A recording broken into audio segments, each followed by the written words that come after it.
بسم الله الرحمن الرحيم الحمد لله رب العالمين حمدا كثيرا طيبا طاهرا مباركا فيه وأشهد أن لا إله إلا الله وحده لا شريك له وأشهد أن سيدنا وحبيبنا ونبينا محمدا عبده ورسوله اللهم صل وسلم وزد وبارك عليه وعلى آله وأصحابه أجمعين.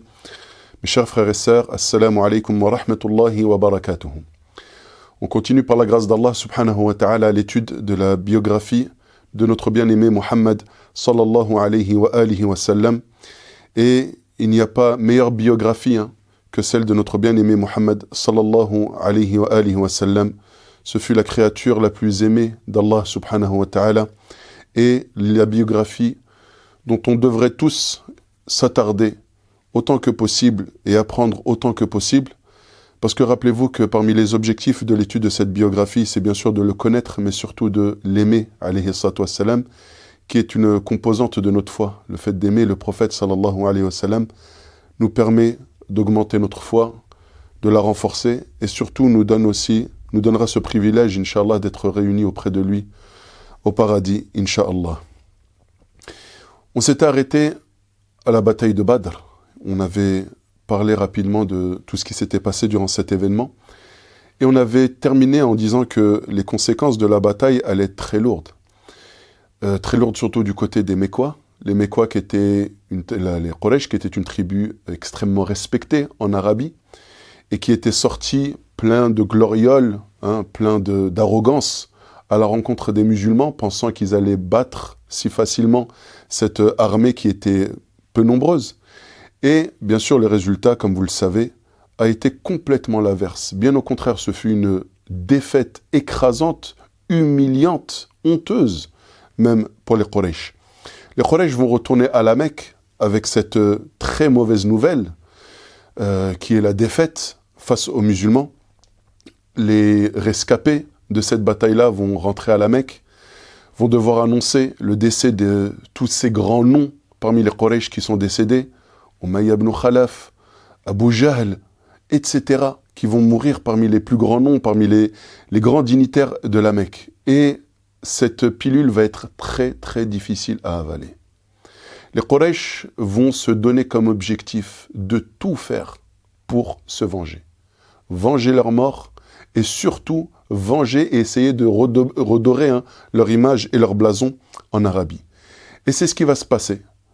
Les Quraysh vont se diriger vers Abu Sufyan, qui était le chef de cette caravane, comme vous le savez, et vont demander à ce que les bénéfices des ventes des marchandises qu'il y avait dans cette caravane servent uniquement à équiper une armée et à préparer une armée, cette armée qui devait venger les morts de Badr.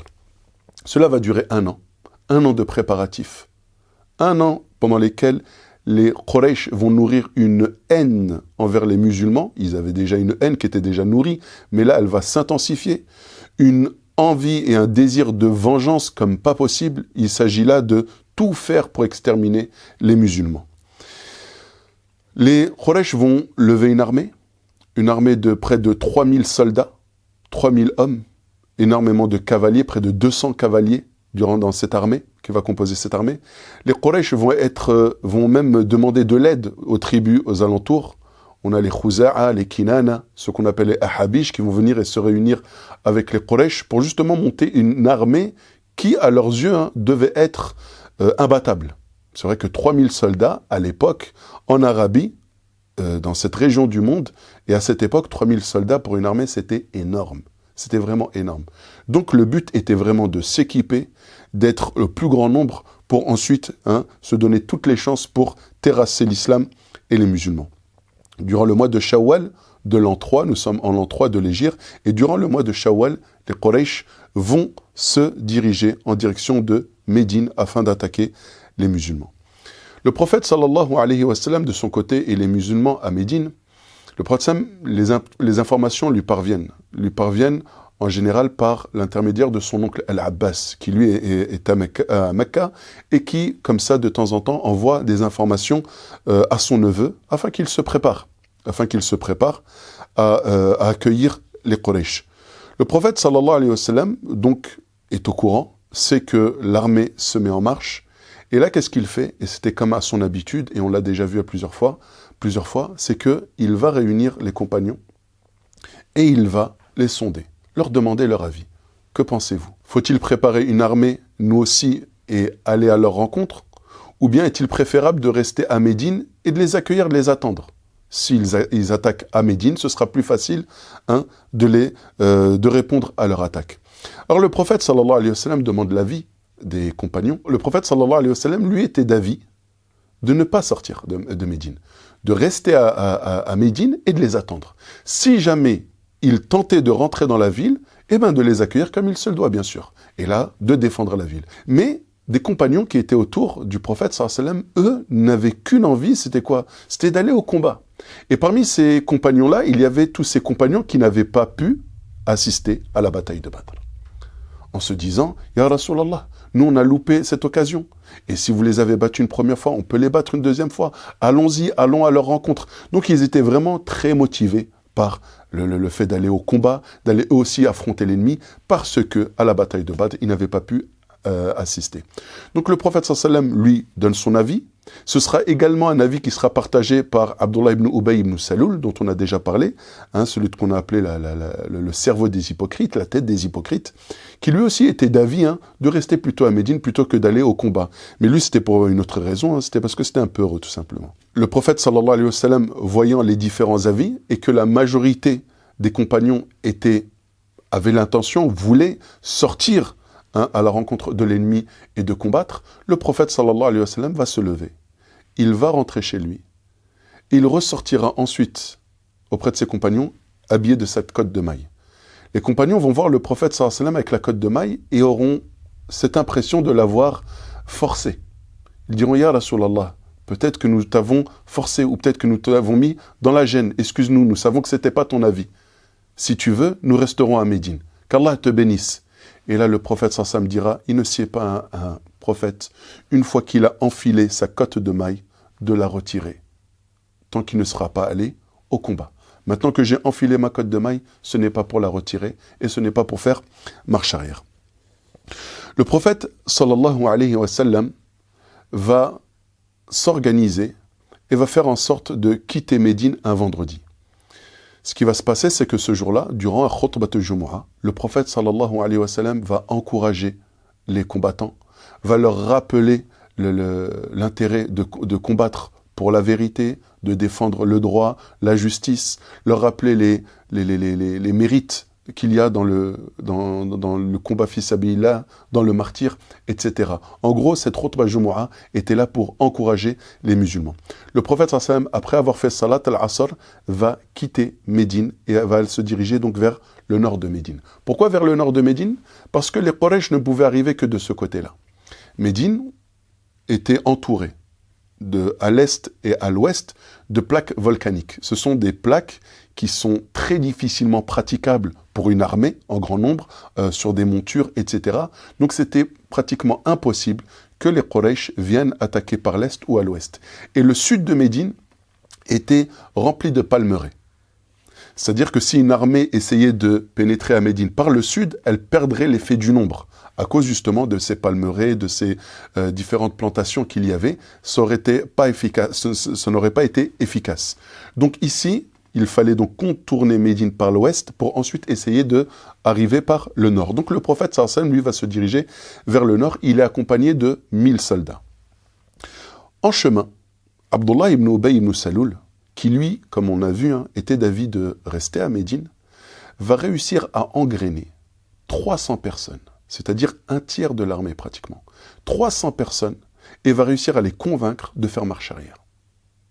Il avait encore un peu d'autorité, comme on a déjà parlé de ce personnage lorsqu'on a parlé de la bataille de Badr. Cette personne-là, de par son autorité, va réussir à convaincre 300 personnes qui étaient comme lui, cœur malade ou même hypocrites, et qui vont le suivre et qui vont retourner à Médine. Voilà que le prophète sallallahu alayhi wa sallam se retrouve à devoir faire face à une armée de 3000 soldats et lui accompagné de 700 soldats. Le prophète sallam va passer la nuit au nord de Médine, puis le matin, il fera subh à Uhud. Uhud, c'est une grande montagne, d'accord, une grande montagne qui se trouve à peu près 5 km au nord de Médine. Le prophète sallam va s'arrêter là-bas, ils vont faire salat al-subh, puis le prophète sallam va ensuite placer son armée. L'armée, il va la placer de manière assez stratégique. Le mont Uhud sera du côté droit. Il y a un petit monticule qui sera du côté gauche, donc l'armée va venir se placer entre ces deux monticules. Et l'arrière de l'armée aussi est en partie défendu, d'accord, ou protégé plutôt par une partie du mont Uhud. Le prophète sallallahu alayhi wa sallam va ensuite, sur le monticule qui se trouve à sa gauche, à la gauche de l'armée musulmane, va placer une cinquantaine d'archers. Une cinquantaine d'archers dont le prophète, auquel le prophète sallallahu alayhi wa sallam va leur donner comme consigne de repousser la cavalerie. Le prophète sallam va remarquer que dans l'aile droite de l'armée mécréante, il y a Khalid ibn al-Walid qui est à la tête de la cavalerie, donc des soldats montés sur des chevaux.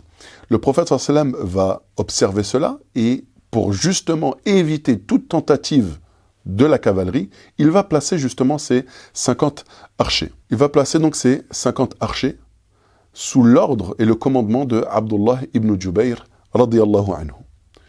Le prophète sallallahu alayhi wa sallam va leur donner une consigne qui est simple. Il va leur dire, gardez votre position sur ce monticule et faites en sorte de repousser la cavalerie. Si elle tente de s'approcher, repoussez-la autant que vous pouvez avec une nuée et une pluie de flèches. Et il leur donnera comme consigne de en aucun cas de bouger leur position. Peu importe ce qu'il adviendra, que ce soit l'armée ennemie qui l'emporte et que même si tous les corps des musulmans gisaient au sol, ils ne devaient pas quitter leur position. Et que même si c'était les musulmans qui l'emportaient et que l'armée mécréante était en déroute et s'en allait, ils ne devaient pas quitter leur position. L'ordre était simple et il était clair. Donc le prophète, sallallahu alayhi wa sallam, place du côté gauche les archers, d'accord, qui ont comme consigne justement de repousser la cavalerie en cas d'attaque. Là, le prophète sallallahu alayhi wa sallam va donner l'étendard à Mus'ab ibn Umayr, radiyallahu anhu wa arda. Et pour cette bataille, il y a eu un tel engouement que même de très jeunes compagnons, radiyallahu anhum, ont souhaité participer à la bataille. D'ailleurs, c'était le cas de Abdullah ibn Omar, par exemple, qui était encore très jeune et que le prophète sallallahu alayhi wa sallam refusa, n'a pas accepté qu'il participe à la bataille. Et parmi ces jeunes, il y avait également Samura ibn Jundub et Rafi' ibn Khadij. Ils se sont présentés, ils avaient 15 ans tous les deux. Et le prophète sallallahu alayhi wa sallam, là aussi, il leur demanda justement de ne pas participer à la bataille du fait de leur jeune âge. Mais on interpella le prophète sallallahu alayhi wa sallam en disant « Ya Rasulallah, Rafi' est un archer. Il est doué à l'arc. Tu devrais l'accepter avec nous. » Alors le prophète sallallahu alayhi wa sallam accepta Rafi' dans les rangs. Et puis quand Samura voit ça, il dit « Ya Rasulallah, tu acceptes Rafi' et moi tu me rejettes. Mais tu sais que Rafi', si je fais un corps à corps avec lui, je le bats, je suis plus fort que lui. » Et là, c'est ce qui va se passer. Le prophète sallallahu alayhi wa sallam va demander à Rafi' et à Samura de faire un duel, un corps à corps. Et c'est le cas, Samura va l'emporter sur Rafi' et le prophète sallallahu alayhi wa sallam va accepter également Samura dans les rangs. Donc voilà, les deux armées se font face. On voit que le prophète sallallahu alayhi wa sallam a essayé de sécuriser l'armée de 700 soldats qui fait face à une armée de 3000 soldats. On a parlé des 50 archers qui ont été placés sur le monticule. Les deux armées sont là et savent que cette bataille est décisive, elle est très importante. D'ailleurs, les Quraysh, qui étaient au nombre de 3000, avaient même apporté avec eux leur épouse. Pas toutes leurs épouses, mais la plupart des grands notables, comme Abu Sufyan, qui est venu avec son épouse Hind. C'était aussi le cas de Safwan ibn Umayya, qui est venu aussi avec son épouse. Enfin bref, c'était quelques dizaines de femmes comme ça, qui étaient venues accompagner leur mari, parce que c'était important. Elles étaient là, bien sûr, pour les motiver. C'était aussi un honneur, parce qu'un homme qui va combattre et qui apporte sa femme, c'est simple, c'est qu'il ne peut pas abandonner au combat, parce que qu'est-ce qui arriverait ensuite à sa femme qui finirait prisonnière ou quoi que ce soit. Bref, c'était une grande symbolique ici qu'avaient voulu marquer les Quraysh en apportant leurs épouses. Donc voilà, les deux armées se font face, la bataille va commencer et je laisse mon frère Nader, Inch'Allah, finir ou continuer là-dessus. Bismillah, walhamdulillah, wassalatu wassalam ala rasulillah wa ala alihi wa sahbihi wa man walah. Rabbi shrah li sadri wa yassir li amri wahlul 'uqdatan min lisani yafqahu qawli. Mes frères et sœurs, le prophète alayhi salatu wassalam, comme vous avez pu voir, il a sécurisé le périmètre des musulmans par ce demi-cercle de compagnons qui ont à leur droite Uhud derrière eux et à gauche ils ont le mont des archers. Le prophète alayhi salatu wassalam va faire un discours dans lequel il va motiver les compagnons à sacrifier leur vie. Pourquoi ?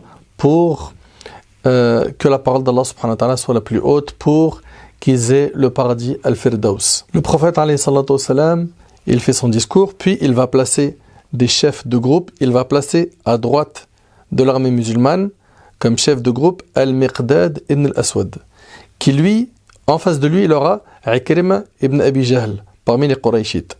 Puis au milieu, il va mettre Hamza, son oncle, et également Mus'ab ibn Umayr, que vous connaissez, radiyallahu ta'ala anhum ajma'in, ce dandy de la Mecque, cet homme qui a grandi dans le luxe et qui a tout laissé, tout abandonné pour le din d'Allah. En face de Hamza et de Mus'ab ibn Umayr, il y aura Safwan ibn Umayya chez les Qurayshites. À gauche, il va mettre Al-Mundhir ibn Amr parmi les musulmans, qui aura en face de lui Khalid ibn al-Walid.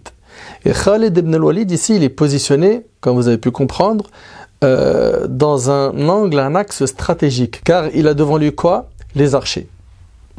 Les archers. Et les archers, vous avez compris qu'ils sont 50, ils ont une mission, c'est de lancer des pluies de flèches sur l'ennemi. Pourquoi ? Pour pas qu'il ne soit attaqué par le côté gauche. Alors, la bataille va commencer, mais avant que celle-ci commence, le prophète sallallahu alayhi wa sallam va brandir son épée et il va dire une parole qui va interpeller plus d'un compagnon. Il va dire: qui prend mon épée et lui accorde son droit? Et là, les compagnons radiyallahu ta'ala anhum se posent la fameuse question qu'Abu Dujana radiyallahu anhu a posée publiquement et ouvertement en disant: Ya Rasulallah, comment honorer ton épée? Comment? Et le prophète sallallahu alayhi wa sallam de dire de combattre jusqu'à vaincre l'ennemi.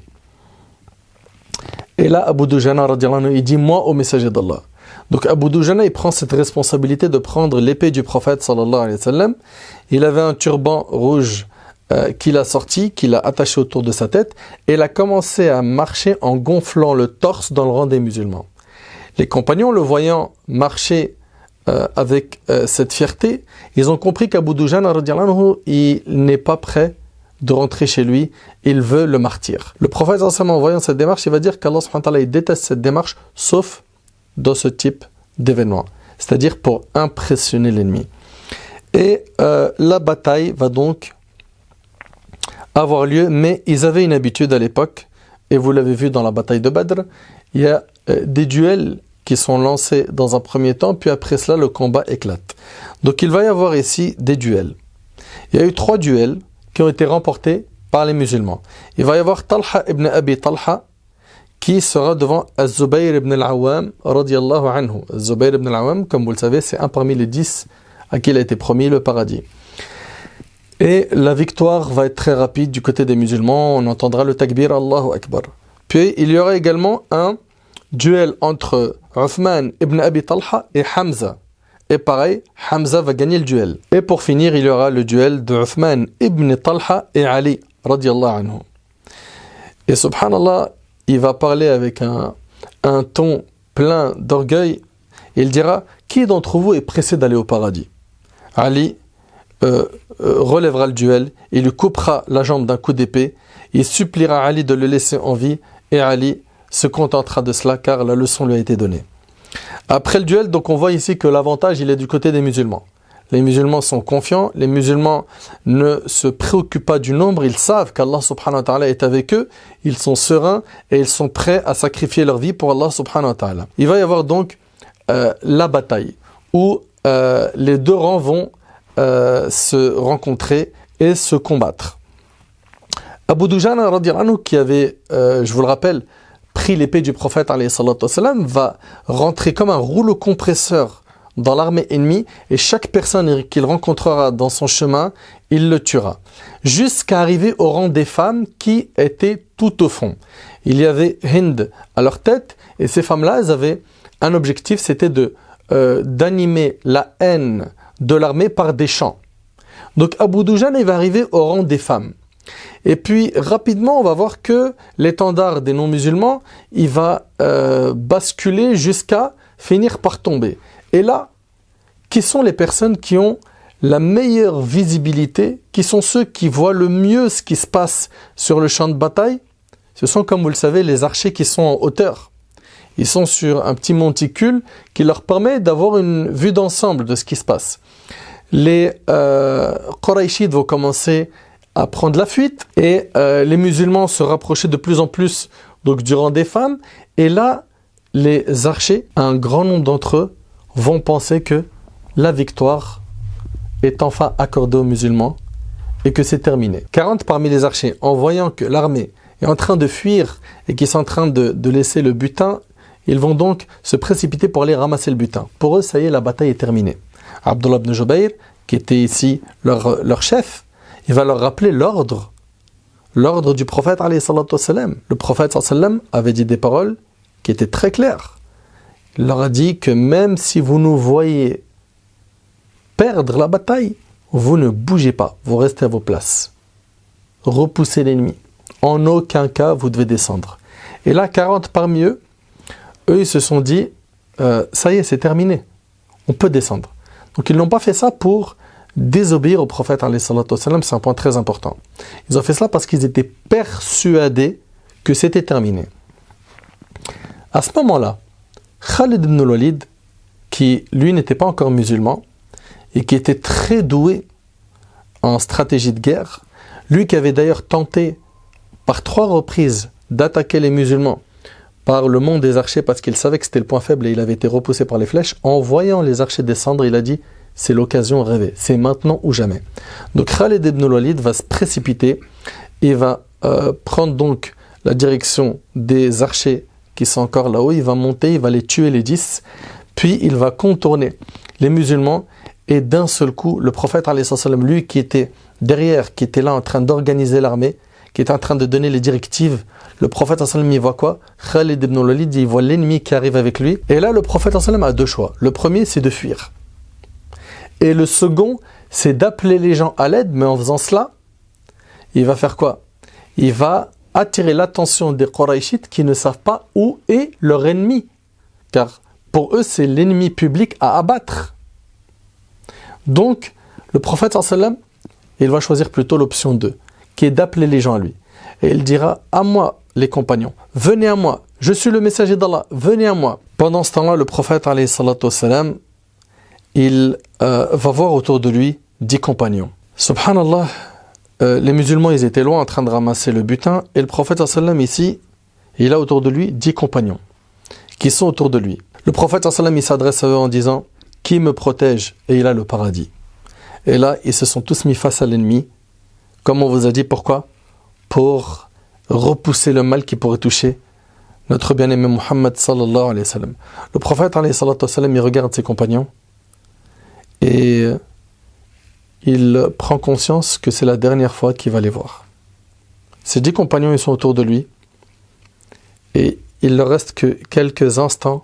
Pourquoi? Pour qu'il tombe martyr. Et ici, les compagnons ont marqué l'histoire par leur sacrifice. Là, les 10 compagnons, l'un derrière l'autre, ont commencé à protéger le prophète, alayhi salatu wassalam, et l'un derrière l'autre sont tombés martyrs. Abu Dujana radiallahu anhu est devenu un bouclier humain.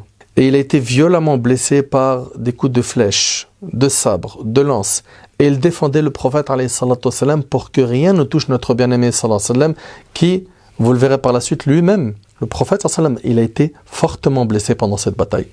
Sa'd ibn Abi Waqqas, radiallahu anhu, à un moment donné, il voit un homme qui a le visage plein de sang. Et quand il a demandé qui était cet homme, on lui a dit c'est le prophète, alayhi salatu wassalam. C'est pour vous montrer que notre bien-aimé Muhammad sallallahu alayhi wa sallam a sacrifié énormément pour qu'aujourd'hui on puisse dire la ilaha illallah Muhammad Rasulullah. Est-ce qu'on réalise aujourd'hui que le plus grand cadeau qu'Allah subhanahu wa ta'ala nous a donné, c'est l'islam? Est-ce qu'on réalise aujourd'hui la place qu'occupe ce prophète Muhammad sallallahu alayhi wa sallam? Vous réalisez un petit peu ce qu'a fait notre bien-aimé sallallahu alayhi wa sallam ainsi que les compagnons pour que le dîn d'Allah subhanahu wa ta'ala nous parvienne? Le prophète alayhi salatu wassalam, a connu un jour très difficile. Il a été blessé au visage. Il a même perdu une parmi ses dents. Il a été blessé à l'épaule, aux dents, il a saigné. À ce moment, Saad radiallahu anhu, il se précipite et il prend son arc et il commence à tirer des flèches pour repousser l'ennemi. Et le prophète sallallahu alayhi wa sallam lui dit: Oh Saad, tire, lui dit le prophète sallallahu alayhi wa sallam, je sacrifierai mon père et ma mère pour toi, ya Saad. Allahu Akbar. C'est une parole qui est immense et ça montrait l'amour qu'avait le prophète sallallahu alayhi wa sallam pour Saad. Le prophète sallallahu alayhi wa sallam, il est en train d'attendre le retour des autres compagnons, et Abu Ubaïd ibn al-Jarrah, qui voit que le prophète sallam a reçu un coup sur son casque, qui a fait en sorte que son casque s'est fendu, et que 2 crochets de son casque, en fait, s'étaient enfoncés dans sa joue. Abu Ubaïd ibn al-Jarrah n'a pas supporté cela, il s'est précipité, et au lieu de tirer les crochets avec sa main, de peur de faire du mal au prophète sallam, il n'a pas voulu le blesser, il a fait cela avec sa bouche. Et en faisant cela, en tirant le premier crochet qui était sur la joue du prophète, il a perdu une dent, il en a saigné. Et ensuite, il a fait cela avec le deuxième crochet pareil, et il a perdu également une dent qu'il a cassée. Saad ibn Abi Waqqas, ce jour-là, il verra 2 hommes, comme c'est rapporté par l'imam Muslim, combattre qu'il n'a jamais vu auparavant. Et quand il posera la question, on lui dira c'est Jibril et Mikaïl, qui seront sur le champ de bataille et qui combattront avec les croyants. Dans la foulée de cette bataille, il faut savoir que Mus'ab ibn Umayr radiyallahu ta'ala anhu, il portait l'étendard des musulmans et il lui sera coupé le bras violemment à coups d'épée, suite à quoi il prendra l'étendard avec quoi? Avec son bras gauche. Pourquoi? Parce que si l'étendard tombe, c'est-à-dire que c'est la défaite. Il est hors de question que ce soit la défaite pour les musulmans. Il accepte que son bras tombe par terre, mais pas que le drapeau des musulmans tombe. Par la suite, on lui mettra un deuxième coup très fort et on lui arrachera le deuxième bras. Et là, il bloquera le drapeau entre l'épaule et son cou. Et par la suite, quelqu'un viendra lui mettre le coup de grâce et il tombera martyr. Subhanallah, quand il va tomber martyr, certains vont penser que le prophète sallam est mort. Pourquoi? Parce qu'il lui ressemblait beaucoup. Et on le verra même, mon frère Redouane en parlera, que certains vont crier que le prophète sallam est mort. Et ça va paralyser les compagnons d'entendre cette nouvelle. Dans cette bataille, il faut savoir aussi que Wahshi, qui n'était pas encore musulman, avait reçu l'ordre de son maître de tuer Hamza, suite à quoi il allait avoir le droit à la liberté, lui qui était esclave. Puis Wahshi, qui était très doué au jet de lance, il s'est faufilé et lorsqu'il a vu Hamza trébucher, il a profité de l'occasion, il lui a jeté la lance et Hamza, l'oncle du prophète sallam, tomba martyr. Une nouvelle qui va énormément attrister notre prophète sallallahu alayhi wa sallam. Pourquoi? Par cette séparation, la séparation d'un être cher, quelqu'un qu'on aime. Enfin, le prophète sallam, il attend le retour des sahaba radiyallahu anhum. À un moment donné, ceux qui sont en train de ramasser le butin, ils voient que l'ennemi arrive par derrière, ça devient un flou général, on ne comprend plus qu'est-ce qui se passe, sachant que pour eux, dans leur tête, ça y est, l'ennemi était parti, ils avaient fui. Ici, on voit qu'il y a un retournement de situation et beaucoup de compagnons vont sacrifier énormément ce jour-là. Et je vais laisser, Inch'Allah, mon frère Redouane avec le reste des histoires des sacrifices des Sahaba radiyallahu anhum pour vous montrer que nos compagnons c'était des héros, que nos compagnons, ce qu'ils voulaient le plus c'était le paradis d'Allah tabaraka wa ta'ala, que nous avons des ancêtres qui sont des modèles et qu'on devrait suivre au lieu de suivre aujourd'hui n'importe qui appelle à n'importe quoi. Enfin, je laisse la parole à mon frère Redouane, puis je la reprendrai tout à l'heure, Inch'Allah. On est en plein milieu de la bataille de Uhud. On voit que c'est la débandade. Les musulmans ne savent plus où donner de la tête. Ce retour des mouchriks et surtout cette prise en étau, parce que les musulmans se sont fait prendre en étau cette fois-ci, a suscité un vent de panique. À cela s'est ajouté justement cette rumeur qui disait que Mohammed sallallahu alayhi wa sallam était mort. Et cela suite à la mort de Mus'ab ibn Umayr radiyallahu anhu. Donc, et la panique était encore plus intense et plus forte lorsque les compagnons entendaient cette rumeur comme quoi Mohammed sallallahu alayhi wa sallam avait été tué. Alors que c'était en fait Mus'ab ibn Umayr qui était tombé martyr radiyallahu anhu. Lorsque Mus'ab ibn Umayr radiyallahu anhu va tomber martyr, c'est Ali, radiyallahu anhu, qui va venir et qui va prendre l'étendard. Il est hors de question, encore une fois, de laisser tomber et d'abandonner. Le musulman est ainsi, il ne perd jamais espoir. Donc, dans ce sentiment de panique où les musulmans ne savent plus quoi faire, entre ceux qui sont autour du prophète sallam et qui le voient, qui sont témoins qu'il est sain et sauf et qui essayent de le défendre autant que possible, on a parlé de Abu Dujana, on a parlé de Sa'd ibn Abi Waqqas, qui sont là en train de défendre autant que possible le prophète sallallahu alayhi wa sallam, d'autres sont perdus.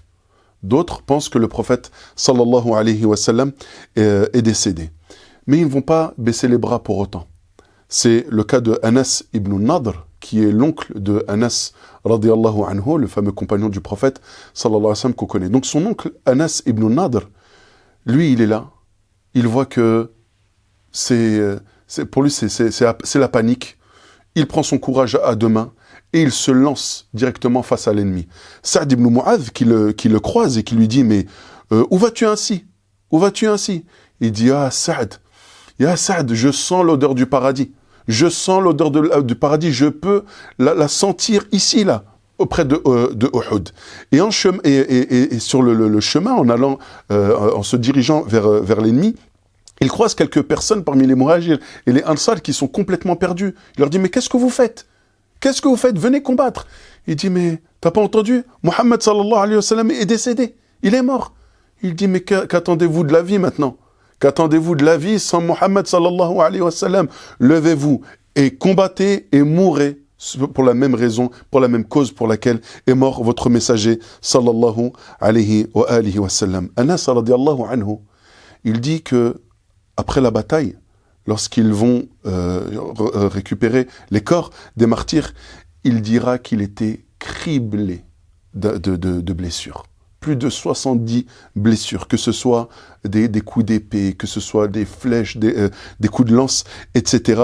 Au point où on n'a pu le reconnaître que grâce à la forme de ses doigts. C'est sa sœur qui a pu le reconnaître grâce à la forme de ses doigts. Elle a reconnu qu'il s'agissait bien de Anas ibn Nadr, radiyallahu ta'ala anhu. Parmi eux, il y avait aussi Ziyad ibn Sakan, radiyallahu anhu, qui lui, pareil, était accompagné d'un groupe de Ansar et qui avait autant que possible défendu le prophète, sallallahu alayhi wa sallam, en essayant de terrasser toute personne voulant nuire au prophète, sallallahu alayhi wa sallam. Il sera lui aussi très sérieusement blessé et arrivé au dernier moment de sa mort, le prophète, sallallahu alayhi wa sallam, va demander à ce qu'on le rapproche pour le poser ensuite près de lui sur son pied, donc pour qu'il puisse passer ses derniers instants.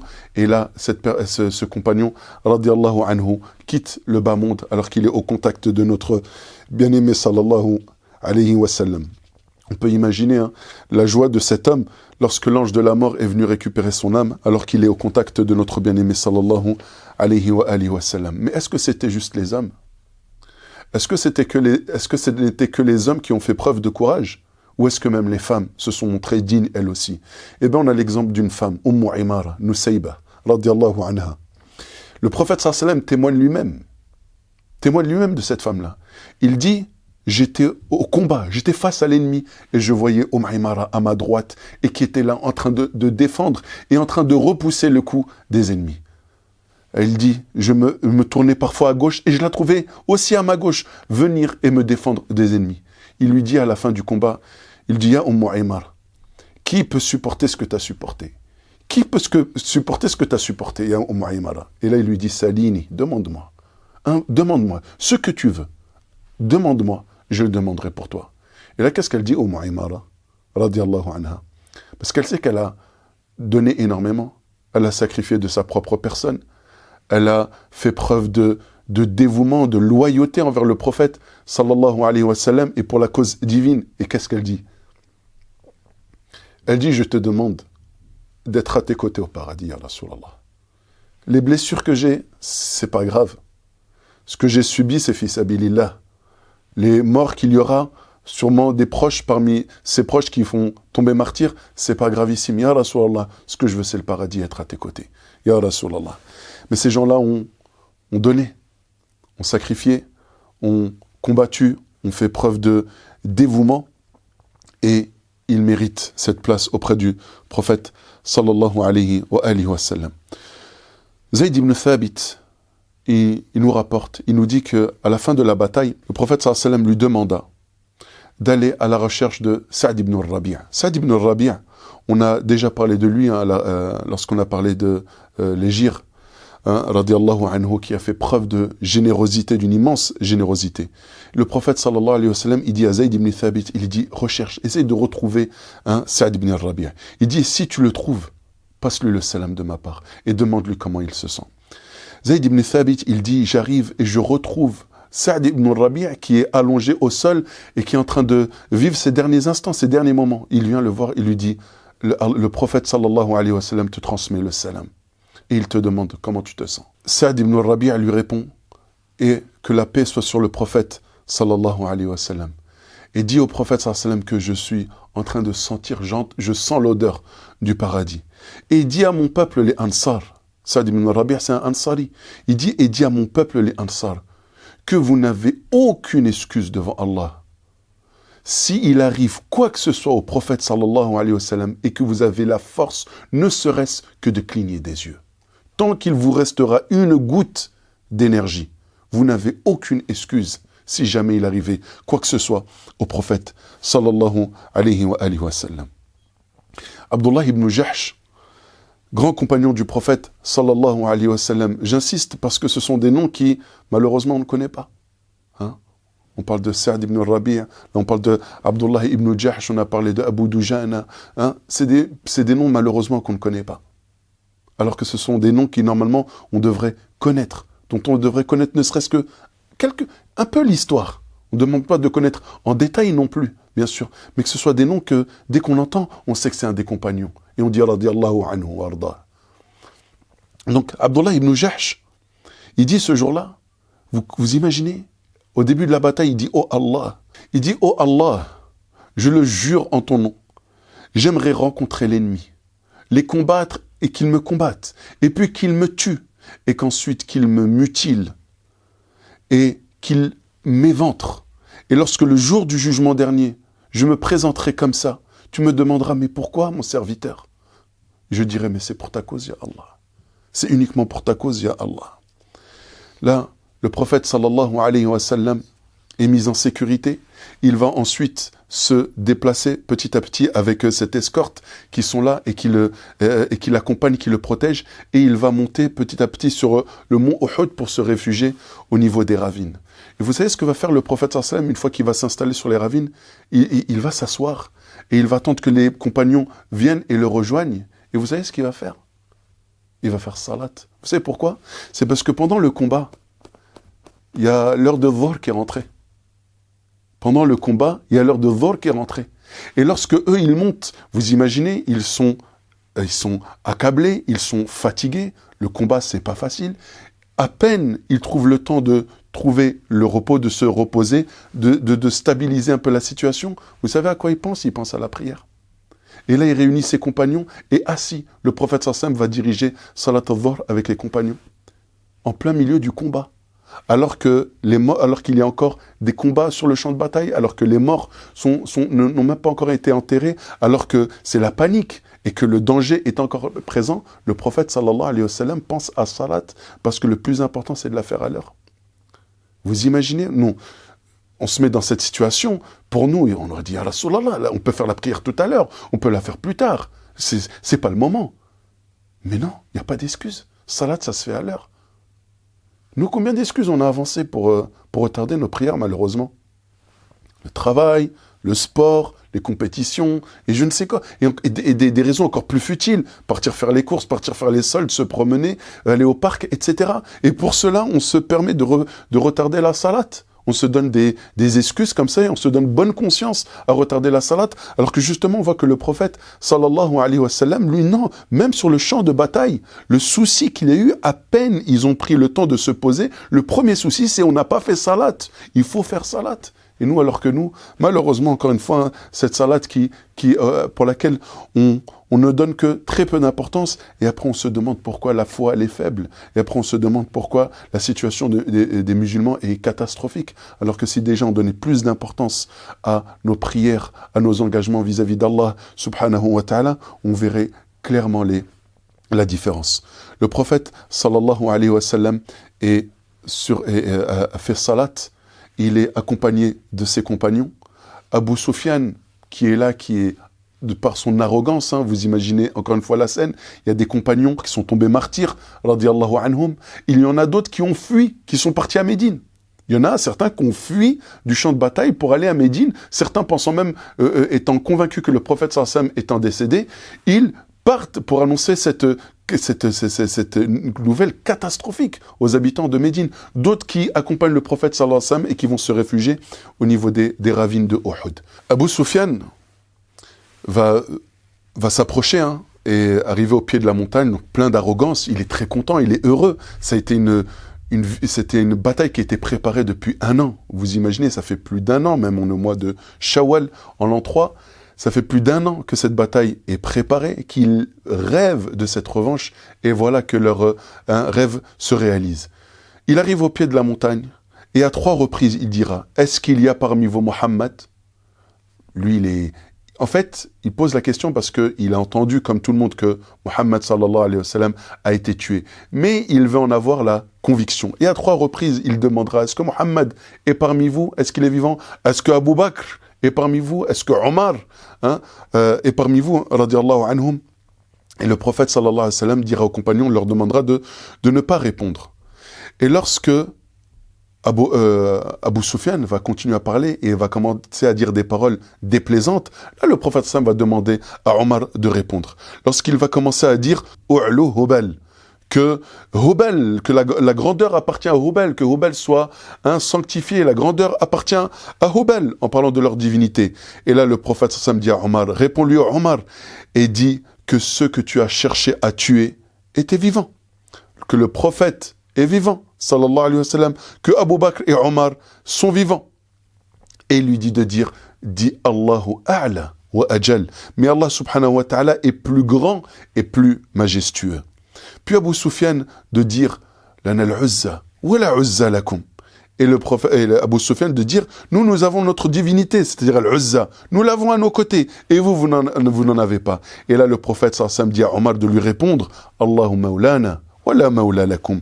Allah est notre allié et vous en avez pas. Et Abu Sufyan va dire ensuite, un jour pour un jour, c'est-à-dire que la roue tourne. Vous avez gagné à Badr, c'est nous qui prenons la victoire cette fois-ci à Uhud. Et là le prophète sallallahu alayhi wa sallam demande à Omar de répondre, dis-lui, nos morts sont au paradis alors que vos morts, eux, sont en enfer. Et là, Abu Sufyan part, lui, son armée, Khalid ibn al-Walid, ses généraux, commencent à partir, à quitter le champ de bataille.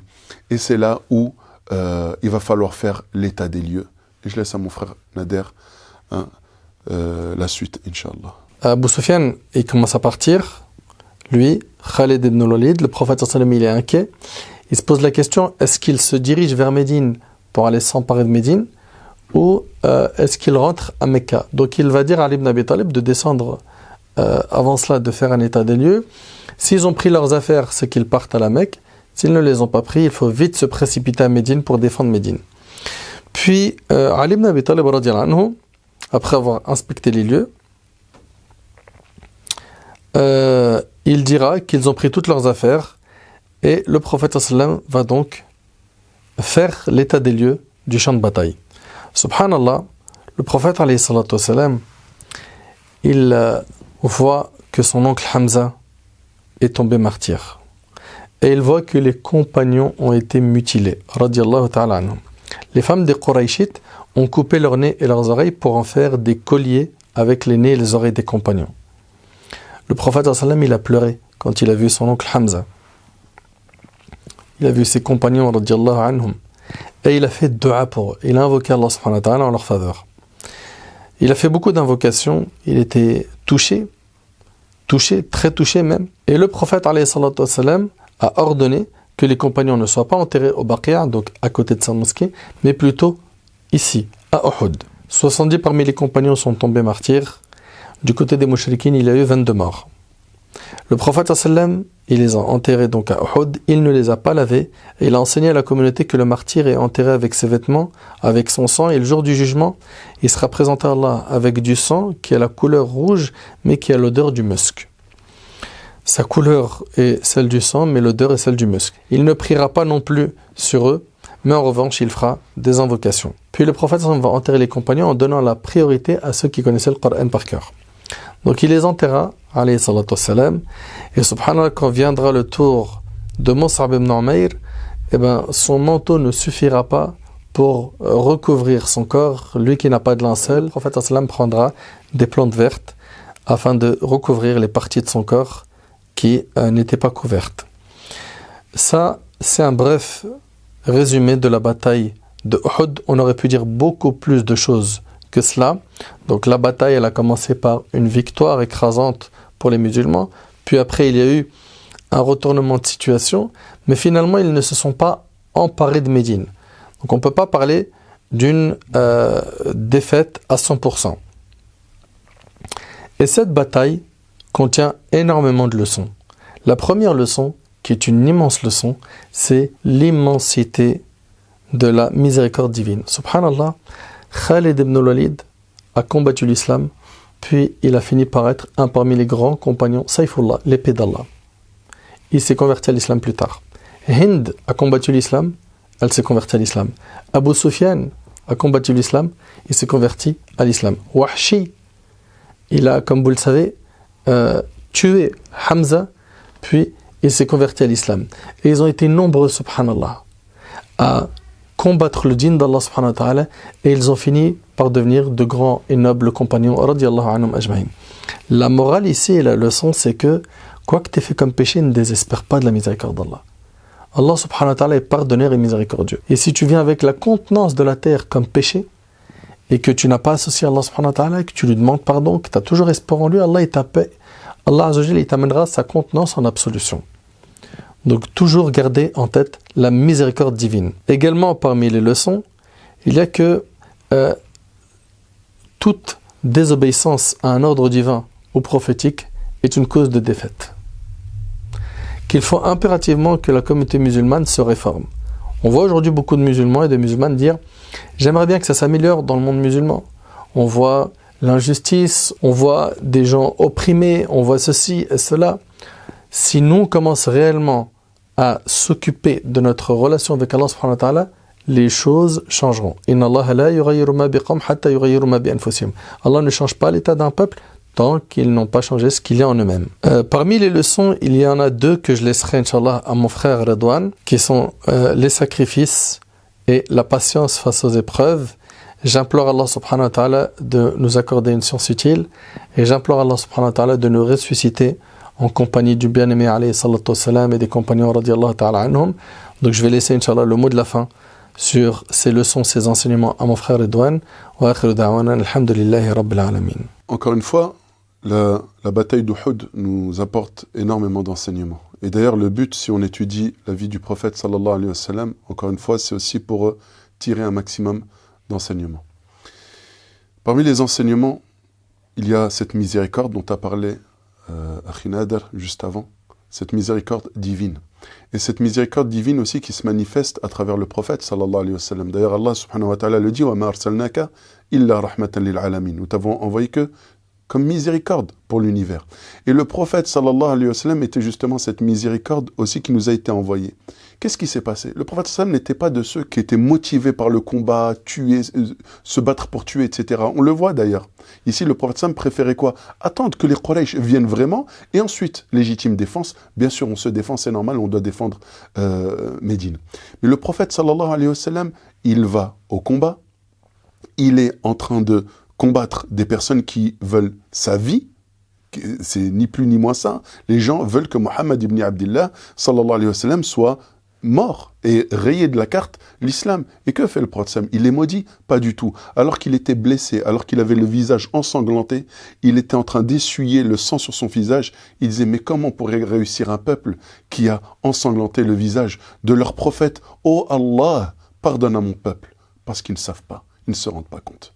Vous imaginez, il est sur le champ de bataille, des personnes en face de lui veulent sa mort, et lui, il est en train de faire en train d'invoquer pour qu'Allah tabaraka wa ta'ala leur pardonne. Et comme l'a bien dit mon frère Nader, regardez subhanallah, Khalid ibn al-Walid, Ikrima ibn Abi Jahl, Safwan ibn Umayya, toutes ces personnes-là qui étaient venues avec ce même objectif qui était de déraciner l'islam, subhanallah, sont devenus de nobles compagnons, radiyallahu anhum. Également, il fallait aussi que, on ne peut pas non plus espérer toujours la victoire. Si le prophète sallallahu alayhi wa sallam n'avait pas connu une fois la défaite, comment on aurait été éduqués, nous? Il fallait aussi qu'on voit et qu'on puisse analyser la vie du prophète sallallahu alayhi wa sallam, même lorsqu'il y a une défaite et un échec, comme c'est le cas ici à la bataille de Uhud. Mais on voit que, subhanallah, malgré la défaite, malgré la lourde épreuve et toutes ces personnes qui sont mortes martyrs, les musulmans sont restés confiants. Ils n'ont pas commencé à douter de leur islam, de leur croyance, ou d'Allah subhanahu wa ta'ala et de la sagesse qu'il y a derrière. Est-ce que ta foi, elle est suffisamment forte pour accepter ce qu'Allah tabaraka wa ta'ala a décrété, ou est-ce que ta foi, elle est faible, et à la première épreuve, au premier coup de vent, ça y est, c'est comme une feuille morte qui s'arrache. Ici, on a vu que les hommes et les femmes qui entouraient le prophète sallam, c'était des personnes en or. C'était des personnes en or qui étaient prêtes à tout donner. Et là, ça a permis aussi, à travers cette épreuve-là, de rassurer le prophète sallam en lui disant que les gens qu'il y a autour de toi, c'est des personnes qui vont t'aider à construire cette da'wah-là. Et on le sait très bien. Si aujourd'hui on parle encore une fois de ces gens-là, c'est parce que c'était des héros. Et ce sont nos exemples. Radiyallahu anhum wa arda. Et le son aussi à tirer, c'est le sacrifice. De mettre tout ce qu'on peut. De donner tout ce qu'on peut. Il y en a qui ont du temps, qui donnent du temps. Du temps pour, bien sûr, apprendre leur religion et ensuite la transmettre. Il y en a qui ont de l'argent, qui peuvent financer des projets à but caritatif, creuser des puits, des mosquées, aider des instituts, etc. Alors pareil, apprenons à sacrifier. Quand vraiment on se dévoue pour la cause divine, eh ben on ne peut qu'investir dans le bien en réalité. Nous, on doit apprendre à avoir cet esprit de sacrifice, cet esprit de toujours faire face, de rester debout. Quand bien même la tempête, quand bien même le vent souffle, quand bien même les vents sont violents, il faut apprendre à être quoi? À être digne. À partir du moment où on suit la religion d'Allah, à partir du moment où on applique les ordres d'Allah et de son prophète, alayhi salatu wassalam, ici il n'y a aucun, on n'a aucune crainte. Restons fermes, apprenons à sacrifier, apprenons à patienter et surtout faisons ça pourquoi? Pour pouvoir rencontrer ces personnes dont on est en train de parler maintenant. Et puis c'est ainsi, Inch'Allah, qu'on va finir cet exposé de la bataille de Uhud. Et comme l'a dit mon frère Nader, ça demande beaucoup plus de temps en réalité. Exposer cette bataille-là demanderait beaucoup plus de temps, mais on espère, bitawfiq min Allah, qu'on a pu vous donner une vue d'ensemble et suffisante pour répondre à vos interrogations concernant cette bataille. هذا والله أعلم سبحانك اللهم وبحمدك أشهد أن لا إله إلا أنت أستغفرك وأتوب إليك اللهم صل وسلم وزد وبارك على سيدنا وحبيبنا ونبينا محمد وارض عن الصحابة أجمعين والحمد لله رب العالمين.